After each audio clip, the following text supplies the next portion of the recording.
কণ্ঠশিল্পী জুবিন গাৰ্গৰ মৃত্যুৰ পিছতে এতিয়া ভয়ংকৰ বিপদত পৰিছে বেহাৰবাৰী আউটপোষ্টৰ কে ছাৰ অৰ্থাৎ সিদ্ধাৰ্থ শৰ্মা।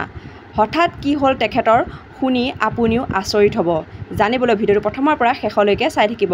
সিদ্ধাৰ্থ শৰ্মা অৰ্থাৎ কে ছাৰে সামাজিক মাধ্যমত এটি বিশেষ পোষ্ট শ্বেয়াৰ কৰিছে আৰু তেওঁ পোষ্টটিত লিখিছে, নমস্কাৰ, মই জুবিন দাৰ মেনেজাৰ সিদ্ধাৰ্থ শৰ্মা নহয়। সিদ্ধাৰ্থ শৰ্মাজন নহয়। জানো আপোনালোকৰ মনবোৰ খং ক্ষোভত জ্বলি আছে। বাতৰিবোৰ দেখিও গম পোৱা নাইনে? অতিষ্ঠ হৈ আজি সামাজিক মাধ্যমত লিখিবলৈ বাধ্য হ'লোঁ। এই পোষ্টটো শ্বেয়াৰ কৰি মোক অকণমান সহায় কৰি দিয়কচোন যাতে মানুহবোৰে গম পায় মই বেহাৰবাৰী আউটপোষ্টত জুবিন দাৰ লগত চিকাৰত অভিনয় কৰা সিদ্ধাৰ্থ শৰ্মাজনহে। মোক আৰু মেনশ্যন কৰি গালি পৰা বন্ধ কৰক অনুগ্ৰহ কৰি। এই বুলি এটি বিশেষ পোষ্ট শ্বেয়াৰ কৰিছে কে ছাৰে সামাজিক মাধ্যমত। অৰ্থাৎ স্ক্ৰীণত দেখিবলৈ পোৱা এইজনে আছিল সিদ্ধাৰ্থ শৰ্মা, যিজন আছিল জুবিন গাৰ্গৰ মেনেজাৰ বুলি আমি সকলোৱে জানো।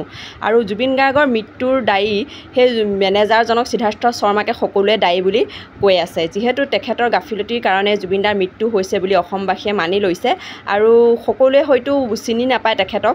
আৰু এই সিদ্ধাৰ্থ শৰ্মা অৰ্থাৎ কে ছাৰকে সেই সিদ্ধাৰ্থ শৰ্মা বুলি সকলোৱে সামাজিক মাধ্যমত আক্ৰমণ কৰি আছে।